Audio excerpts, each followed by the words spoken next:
Hello, dear viewers. Today, we embark on a journey back in time, tracing the roots of humanity, our deepest beliefs, and the age-old stories that have shaped civilizations.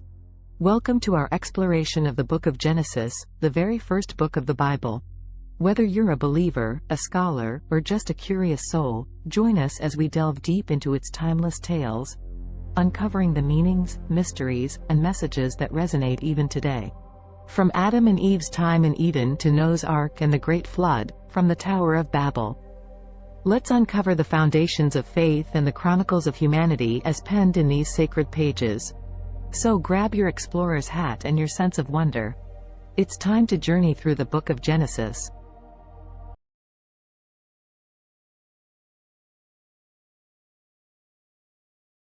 Have you ever wondered how everything around you came into existence? It's a question that has intrigued minds for centuries.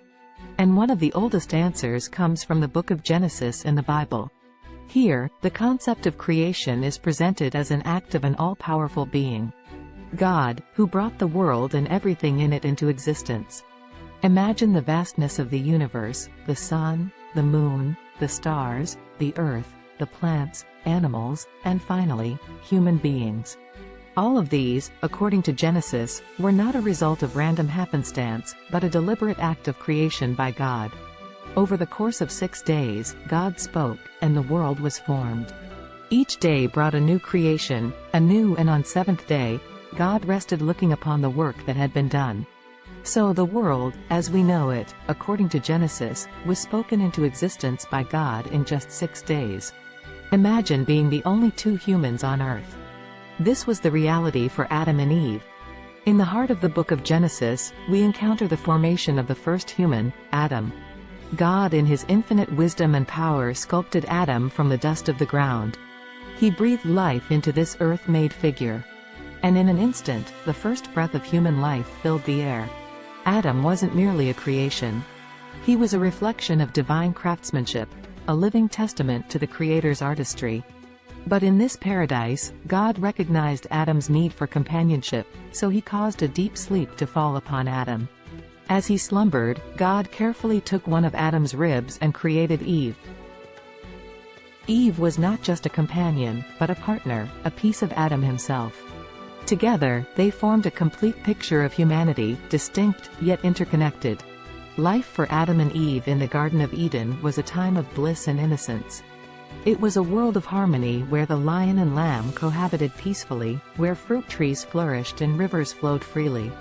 It was a place of direct communion, the cool of the day, conversing with the Creator himself, yet amidst this perfection lay a single prohibition. The tree of the knowledge of good and evil, its fruit off limits. But temptation slithered into their sanctuary, and they succumbed, biting into the forbidden fruit. In that moment, innocence was lost. They felt shame, hid from God, and ultimately faced expulsion from their Edenic home. This act of disobedience, this fall from grace, was not just about a piece of fruit. It was about choice, about the human ability to choose between obedience and rebellion, between trust and skepticism. And it was about consequences, about the reality that every choice we make can set a course for life. The story of Adam and Eve sets the stage for the entire human journey filled with choices and consequences. And so their story is our story. A narrative that continues to unfold with every breath we take. Fast forward a few generations, and the world was in chaos, but one man found favor in the eyes of God. Noah. Imagine a world filled with corruption and violence, a world so wicked that it grieved the heart of God. The earth was a place where the thoughts and inclinations of the human heart were only evil all time. It was this moral decay that led God to make a devastating decision. To wipe out both human animals with a great flood, essentially pressing the reset button on his creation. Yet, amid this turmoil, there was Noah, a righteous man, blameless among the people of his time, and one who walked faithfully with God. Noah found favor in the eyes of God. When God revealed his plan to destroy the world by a flood, he also provided Noah with a blueprint for survival.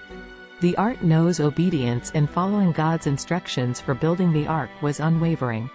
It was no small task. Picture a colossal 3-story vessel, longer than a football field and made entirely of gopher wood. It was to be a floating sanctuary for Noah, his family, and a pair of every kind of creature that lived on earth. With steadfast faith and resilience, Noah began his monumental task. He built the ark, gathered his family and 2 of every animal, male and female.